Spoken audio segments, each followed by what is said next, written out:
nako mga kabi, nagulo itong ating mga alaga. Ayan.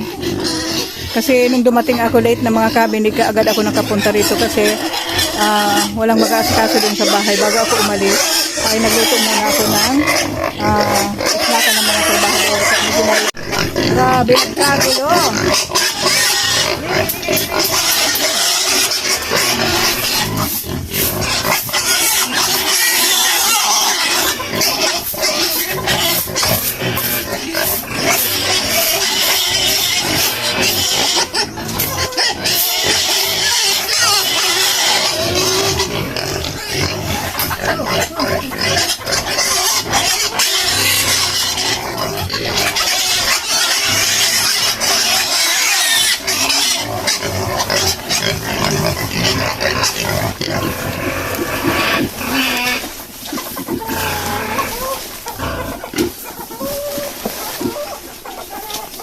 Kagulo. Yan mga kabi, nagulo ang ating mga alaga kasi dumating tayo late na.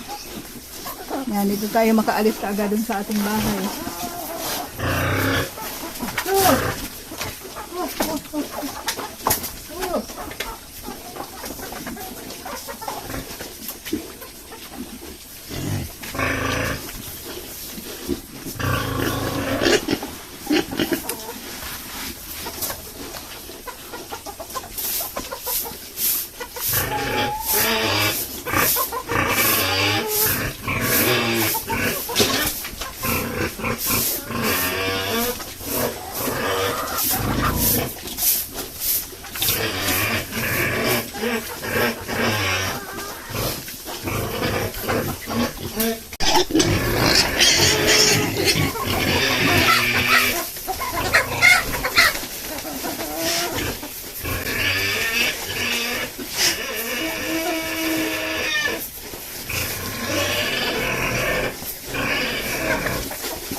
Ay nako.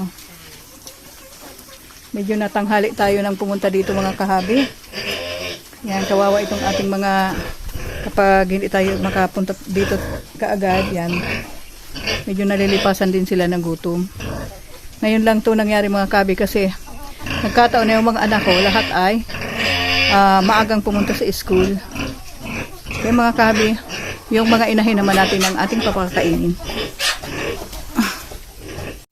Sa bagay mga kahabi, dito sa Baboyang Walang Amoy, very easy lang naman mga kahabi, hindi tayo matataranta na pagdating natin dito ay maglilinis pa tayo ng kulungan nila. Ayan, ganyan lang po kadali mga kahabi yan. Pagdating natin, linisan natin yung kanilang pakainan, lagyan natin ng pagkain.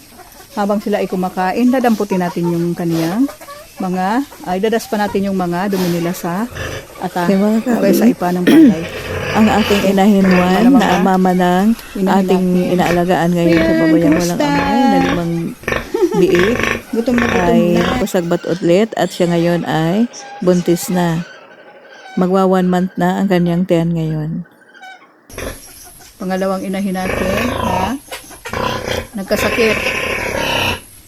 Try natin ulit mga kahabi, huwag nating sukuan kasi sayang naman ang pagpalaki. malaking kapital kapag tayo ay magpapalaki para upang gawing inahin. Kaya try natin ulit mga kahabi na siya ay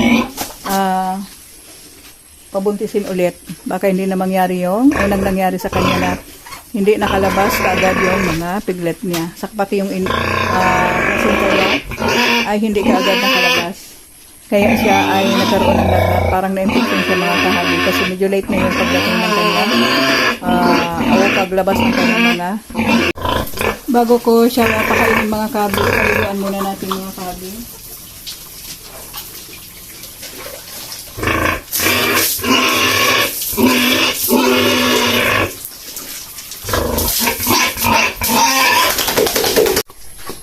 Okay. Ayan.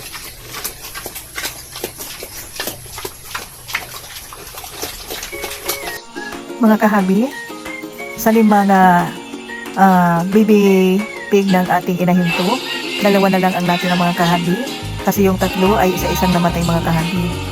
Ngayon, ito ay lampas 30 days na, kaya ang lalakas na nilang magmimik mga kahabi.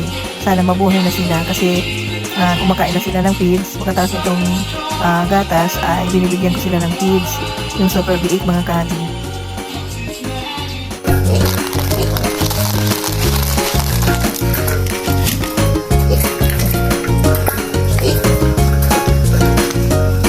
Kain kayo mga little baby. Pig.